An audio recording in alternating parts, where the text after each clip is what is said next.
Tajuddin Ben Kalu group, and I thank you, and I also thank members of your group, especially your founder, Ugochukwu Nam, for this laudable move that you have made today. Is not about the donation of 5 million naira to the Tajuddin Ben Kano movement that is very interesting. What is interesting is the commitment that your group have shown in helping to lobby and reach out to lawmakers from different parts of the country for the success of this project.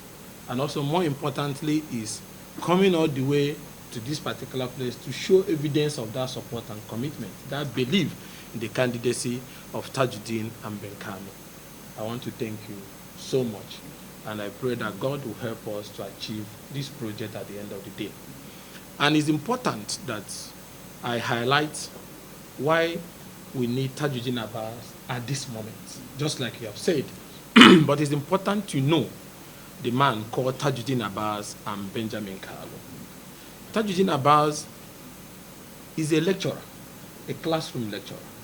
Started from 1981, rose to become founding head of department of banking and finance from Kaduna Polytechnic to Nuhu Bamali Polytechnic to Kaduna State University, and so on and so forth. You need to understand the man's background for you to understand the kind of leadership you'll be expecting in the 10th National Assembly. He's a man that has diploma in accounting, he has BSc in business administration, he has masters in business administration, he has PhD in business management.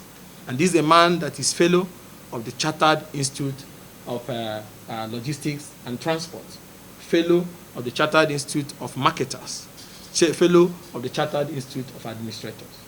When he went to the National Assembly, I think under CPC, he headed the House Committee, the Deputy House Committee Chairman on Legislative Compliance. They formulated the rules upon which the Legislative Compliance Committee is working today.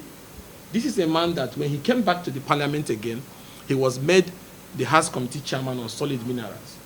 The innovations you see today in the solid mineral sector was superheaded by Tajuddin Abass. And he did not stop that. When he came back again, he headed the House Committee on Land Transport. You saw the innovation in the land transport sector, especially the railway. What he did, that today most of the rail lines are now running. This is the man, Tajuddin Abass. And then when you go to the primary responsibility of a lawmaker, which is to make law, Tajuddin Abass is number one. It is not something that is for political propaganda or marketing. No, this is facts that are very clear. 74 bills. When a man sits down, 74 bills in 1 year, out of which 21 have been assented to, signed into law by the president.